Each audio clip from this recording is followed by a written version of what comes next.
The following is some video that I shot in North Augusta, South Carolina and Augusta, Georgia, and it shows Confederate monuments, memorials, grave sites, and there's no audio to it, so while you watch these and take a look at these heroes who fell for Southern independence, I have some quotes for you from various Southern leaders. "All we ask is to be let alone." President Jefferson Davis. "I worked night and day for 12 years to prevent the war, but I could not. The North was mad and blind, would not let us govern ourselves, and so the war came." President Jefferson Davis. "Once you get them running, you stay right on top of them, and that way a small force can defeat a large one every time. Only thus can a weaker country cope with a stronger, and it must make up in activity what it lacks in strength. Who could not conquer with such troops as these? My troops may fail to take a position, but are never driven from one." General Stonewall Jackson. "Captain, my religious belief teaches me to feel as safe in battle as in bed. God has fixed the time for my death. I do not concern myself about that, but to be always ready, no matter when it may overtake me. That is the way all men should live, and then all would be equally brave." General Stonewall Jackson. "Our God was my shield. His protecting care is an additional cause for gratitude. I see from the number of physicians that you think my condition dangerous, but I thank God. If it is His will that I am ready to go, let us cross over the river and rest under the shade of the trees." General Stonewall Jackson. "A true man of honor feels humbled himself when he cannot help humbling others." General Robert E. Lee. "Do your duty in all things. You cannot do more. You should never wish to do less." General Robert E. Lee. "I think it better to do right, even if we suffer in so doing, than to incur the reproach of our consciences and posterity." General Robert E. Lee. "I tremble for my country when I hear of confidence expressed in me. I know too well my weakness, that our only hope is in God." General Robert E. Lee. "The war was an unnecessary condition of affairs and might have been avoided if forbearance and wisdom had been practiced on both sides." General Robert E. Lee. "Believe that you can whip the enemy and you have won half the battle." General Jeb Stuart.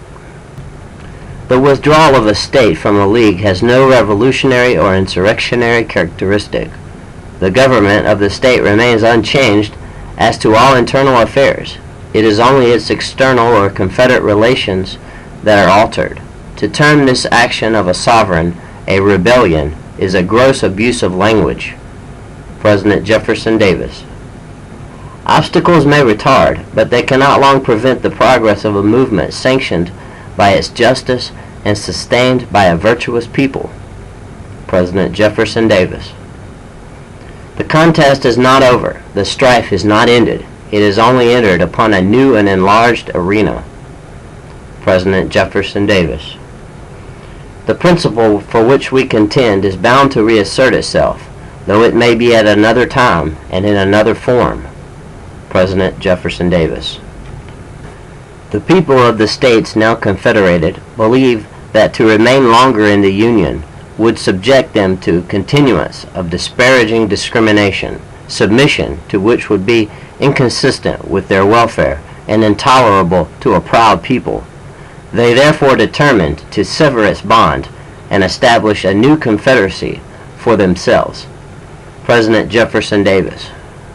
And now, as you continue to watch his tribute to our fallen heroes, I'll read to you an account from the second anniversary of the Battle of Aiken, which happened nearby Augusta, Georgia, just across the river. And it's a battle which saved Augusta from being destroyed by the United States military. This is entitled "Moving from Williston to Aiken." As Kilpatrick's men moved towards Aiken, residents of the county realized that their worst fears were coming true. After skirmishing with General Kilpatrick at White Pond and Johnson's Station, Montmorency, General Wheeler consolidated his troops in Aiken, where he devised a plan to surprise and trap Kilpatrick's cavalry. The Aiken Home Guards shouted and advised Wheeler as to Kilpatrick's movement. Ramsey and Keller Toole, brothers at home because they were too young to fight, had ropes placed around their necks and were threatened with hanging if they didn't reveal where their horses were hidden in the swamps. Their mother was forced to prepare dinner for the officers, only to see her dishes thrown against the tree when they were through. Even after this, a fire was started under the Toole house as they left, although Mrs. Toole was able to extinguish the blaze. A lady in Johnson Station, Montmorency, reported on the destruction and pillage of personal property. It may have been an hour after their arrival when Pauline came rushing to me saying the Yankees had come. Our first floor was specially filled with armed men. At first, I very politely unlocked several trunks, assuring them that they only contained ladies' apparel. This band of 150 men ransacked every nook and corner, breaking open trunks and boxes, swinging, whistling, and swearing. One young villain came in, fastened the doors, demanded our watches, and using the most profane language and terrible threats, ordered us to confess where our gold and silver was buried.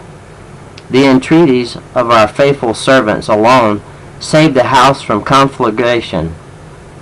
They began digging and found all the concealed provisions, but gave us a few hams and some rice.